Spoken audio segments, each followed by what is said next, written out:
അപ്പോൾ മക്കളെ, ഞാനെന്നുള്ളത് മലപ്പുറം ജില്ലയിലെ വളാഞ്ചേരിക്കടുത്ത് എടയൂർ മൂന്നാക്കൽ പള്ളിയിലാണുള്ളത്. കുറേ കാലമായി ഇവിടെ വരണമെന്ന് ഇങ്ങനെ ആഗ്രഹിക്കുന്നു.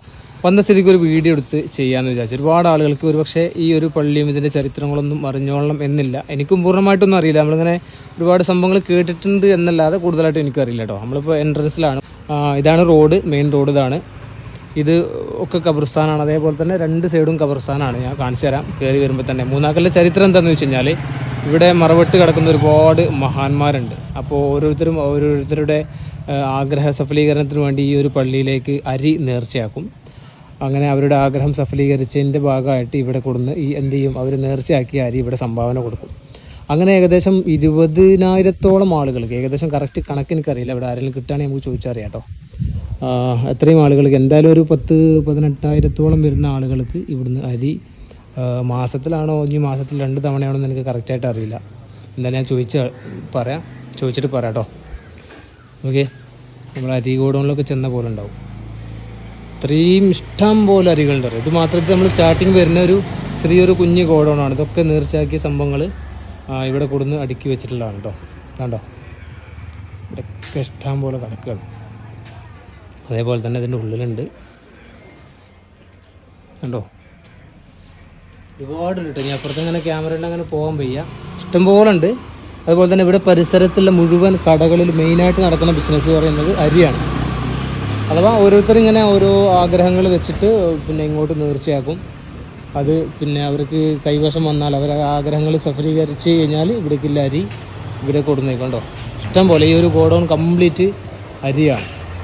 ഇവിടെ ഒരാൾ ഇരിക്കുന്നുണ്ട്, ഇവിടെ ചോദിച്ചു നോക്കാം. അസ്സലാമു അലൈക്കും, നിങ്ങളെ പേരെങ്ങനെയായിരുന്നു? മൊയ്തീൻ കുട്ടി അല്ലേ? കുറച്ച് കാര്യങ്ങൾ പറഞ്ഞു തരാനായിട്ട് ബുദ്ധിമുട്ടുണ്ടോ? കാര്യങ്ങൾ പറഞ്ഞു തരാൻ ഏറ്റവും ബെറ്റർ ഒരാൾ ചോറ് നിരക്കിക്കോ. അല്ല, ഇവിടുത്തെ കുറച്ച് കാര്യങ്ങൾ അറിയാൻ മതി. ഇവിടെ പിന്നെ അരി വിതരണം നടക്കുന്നത് എങ്ങനെയാണ്? ഏത് മാസത്തിലാണ്? എല്ലാ മാസം ഉണ്ടാവും? എല്ലാ മാസം ഉണ്ടാവും. ഒരു തവണ ഉണ്ടാവുള്ളൂ? ഇവിടെ ഇങ്ങനെ ഒരു മാസത്തിൽ 2 പ്രാവശ്യം ഉണ്ടാവും. ഒരു മാസം, ചില മാസങ്ങളിൽ അരി വരുന്നതിനനുസരിച്ചിട്ട് അതിനനുസരിച്ചുള്ള കൊടുക്കും. ഏകദേശം എത്ര കുടുംബങ്ങൾക്ക് കൊടുക്കുന്നത്? 18,480 കുടുംബങ്ങൾ, 18,000 കുടുംബങ്ങൾക്ക് കൊടുക്കുന്നുണ്ട്. 18,000-ലധികം കുടുംബങ്ങൾ കൊടുക്കുന്നുണ്ട് അല്ലേ? ഓക്കെ. അപ്പൊ ഇതിന്റെ അർഹതപ്പെട്ട ആളുകൾ എങ്ങനെയാണ് തീരുമാനിക്കല്? ഓരോ മഹലിൽ നിന്ന് ഏറ്റവും പാവപ്പെട്ട ആൾക്കാർ, ഇന്ന ആൾക്കാരൊന്നുമില്ല, ജാതി മതമൊന്നുമില്ല, എല്ലാവരും ഉണ്ട്. എല്ലാ ജാതിയിലും എല്ലാ മതത്തിലും പെട്ട ആൾക്കാർക്ക് വിതരണം ചെയ്യും. Okay okay. അപ്പോൾ നിങ്ങൾ ഇവിടുത്തെ മഹലില് അർഹതപ്പെട്ട ആളുകളിൽ ആണ് എന്ന് ബോധ്യപ്പെട്ടാൽ അവർക്ക് കൊടുക്കും, എല്ലാ മാസം കൊടുക്കും. എത്ര ഒരു ഫാമിലിക്ക് എത്ര കിലോ കൊടുക്കല്? ഒരു ഫാമിലിക്ക് 8 കിലോ. 8 കിലോ. ഇവിടുത്തെ ഫാമിലിക്ക് ഇവിടെ മൂന്നാക്കലാണെങ്കിൽ പിന്നെ 10 കിലോ. 10 കിലോ. അപ്പൊ ഈ മഹലിന്റെ അണ്ടറിലുള്ള ആളുകളാണെങ്കിൽ 10ഉം, അല്ലാത്തവർക്ക് പുറത്തേക്ക് 8ഉം അല്ലേ? ഇത് എല്ലാ കേരളത്തിലും മൊത്തത്തിലുണ്ടോ അതോ? കേരളത്തില് മൊത്തത്തിൽ പാലക്കാട് ജില്ല നമ്മളെ പിന്നെ കൊപ്പം വരെ പരിധികളുണ്ട് അല്ലേ? ഓക്കെ. 18,000-ലധികം ആളുകളുണ്ട്. ഓക്കെ. അപ്പൊ ഇത് ഓരോരുത്തരും ഇങ്ങനെ നേർച്ചയാക്കുന്ന സംഭവങ്ങൾ ഇവിടെ അങ്ങനെ കൊണ്ടു തരലാണ് അല്ലേ?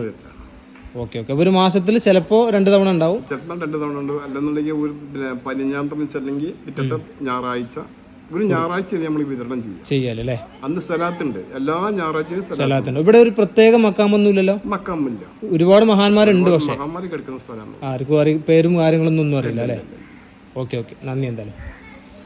അപ്പോൾ ഇത് പുതിയ പള്ളി അല്ലേ? ഇത് പുതിയ പള്ളി. അപ്പോൾ നമ്മളിതുവരെ കണ്ടിരുന്നത് എൻ്റെ ഫ്രണ്ടിലേക്ക് ഞാൻ കാണിച്ചു തരാം കേട്ടോ. ഇതാണ് മൂന്നാക്കൽ ജുമാ മസ്ജിദ് പറഞ്ഞിട്ടുള്ള പുതിയ പള്ളിയാണ് ഇപ്പോൾ നമ്മൾ കണ്ടുകൊണ്ടിരിക്കുന്നത്. അതേപോലെ തന്നെ പിന്നെ അപ്പുറത്താണ് പഴയ പള്ളി. ജാതി മത ഭേദമന്യേ എല്ലാ ആളുകൾക്കും കേട്ടോ. അഥവാ ഇവർക്ക് അതത് മഹല്ലുകൾ സാക്ഷ്യപ്പെടുത്തി കഴിഞ്ഞാൽ അർഹരാണ് എന്ന് സാക്ഷ്യപ്പെടുത്തി ഇവർക്കത് ബോധ്യപ്പെട്ട് കഴിഞ്ഞാൽ എല്ലാ മാസവും അരി വിതരണം നടക്കുകയാണ്. അഥവാ ഈ മഹല്ലുകാർക്ക് 10 കിലോയും പുറത്തത്തെ ആളുകളാണെങ്കിൽ 8 കിലോ വെച്ചിട്ടാണ് കൊടുക്കുന്നത്. അരികൾ എന്തായാലും കണ്ടല്ലോ. അതൊരു സംഭവം തന്നെ കേട്ടോ, ചരിത്രമാണ്. കാരണം നോക്കി, ഒരുപാട് ആളുകളുണ്ട് കേട്ടോ. ഒരുപാട് ആളുകൾ വിസിറ്റേഴ്സ് വരും, പ്രാർത്ഥിക്കാനും കാര്യങ്ങൾക്കൊക്കെ ഒരുപാട് ആളുകൾ വരാറുണ്ട്. ഒരു എന്താ പറയുക, ആത്മീയ കേന്ദ്രം കൂടിയാണിത്. വലിയൊരു പിന്നെ കോമ്പൗണ്ടാണ്, ഒരുപാട് സ്ഥലമുണ്ട്. എത്ര സ്ഥലം എന്ന് എനിക്കറിയില്ല. അതാണ് പഴയ പള്ളി. അവിടെയാണ് പഴയ പള്ളി. ഞാൻ കാണിച്ചു തരാം. ഞാൻ അങ്ങോട്ടൊന്ന് പോയിട്ട് കാണിച്ചു തരാം കേട്ടോ.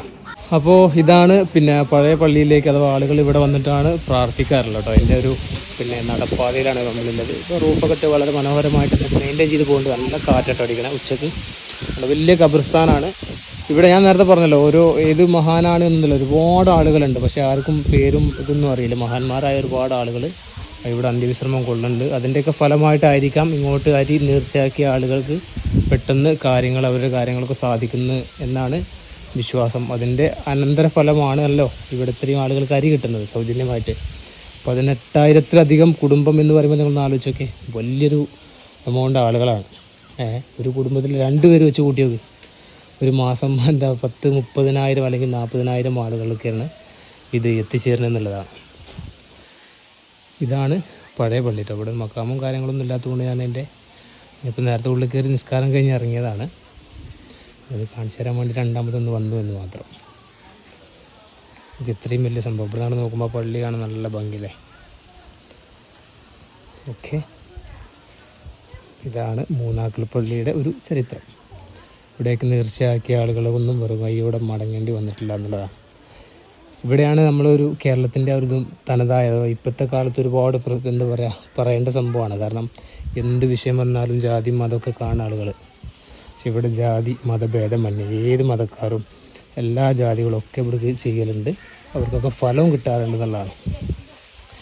ഞാൻ കുറേ കാലമായി ഇവിടെ വരണം എന്ന് വിചാരിക്കുന്നുണ്ടോ, ഇപ്പോഴാണ് ഞാൻ തരപ്പെട്ടെന്ന് മാത്രം. അപ്പോൾ വന്നപ്പോൾ ഒന്ന് ചെയ്യാം. ഈ പല ആളുകളും ഇതൊക്കെ അറിയുന്നതാണ് എല്ലാവർക്കും എന്നൊക്കെ. ഞാൻ ആദ്യം അത് പറഞ്ഞതാണ്, ഒരു പക്ഷേ എല്ലാവർക്കും അറിയാം. എന്നിരുന്നാലും അറിയാത്ത ഒരുപാട് ആളുകൾ, എല്ലാ അറിവും എല്ലാവർക്കും അറിഞ്ഞോളുന്നില്ല. അപ്പോൾ എന്തായാലും ഫസ്റ്റാണ് ഈ ഒരു സംഭവം അറിയുന്നത് അല്ലെങ്കിൽ ഇത് കേൾക്കുന്നത് എന്നുണ്ടെങ്കിൽ ജസ്റ്റ് നിങ്ങളൊന്ന് കമൻറ്റ് ചെയ്യുക കേട്ടോ, ഞാൻ ഫസ്റ്റാണെന്ന്. അങ്ങനത്തെ ആളുകളൊന്ന് ഷെയറും ചെയ്ത് കഴിഞ്ഞാൽ മറ്റുള്ളവർക്കും കൂടി കാണാം. അതേപോലെ ഒരുപാട് സംഭവങ്ങളുണ്ട് കേട്ടോ, അമ്പലങ്ങളായിട്ടും പള്ളികളായിട്ടും ഒക്കെ നമ്മുടെ നാട്ടുകളിലൊക്കെ ഒരുപാട് സംഭവങ്ങളുണ്ട്.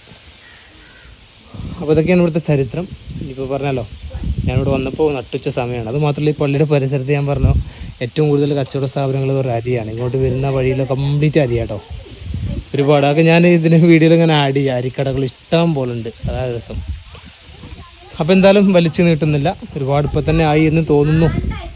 അപ്പോൾ എന്തെങ്കിലുമൊക്കെ ഇനി പറഞ്ഞതിൽ മാറ്റങ്ങളോ കാര്യങ്ങളൊക്കെ ഉണ്ടെന്നുണ്ടെങ്കിൽ നിങ്ങളൊന്ന് തിരുത്തി തന്നാൽ നമ്മളെ സ്വീകരിക്കും. ഞാൻ പറഞ്ഞാൽ ഫസ്റ്റായിട്ട് വരികയാണ് ഇവിടെ. അപ്പോൾ എന്തായാലും അറിയാത്തവരുണ്ടെന്നുണ്ടെങ്കിൽ വീഡിയോ ഒന്ന് ഷെയർ ചെയ്ത് നോക്കും കേട്ടോ. വീണ്ടും അറിയാത്തവർക്ക് വേണ്ടി വീഡിയോ ഷെയർ ചെയ്യാം. ഓക്കെ, അപ്പോൾ അടുത്ത വീഡിയോ കാണാം.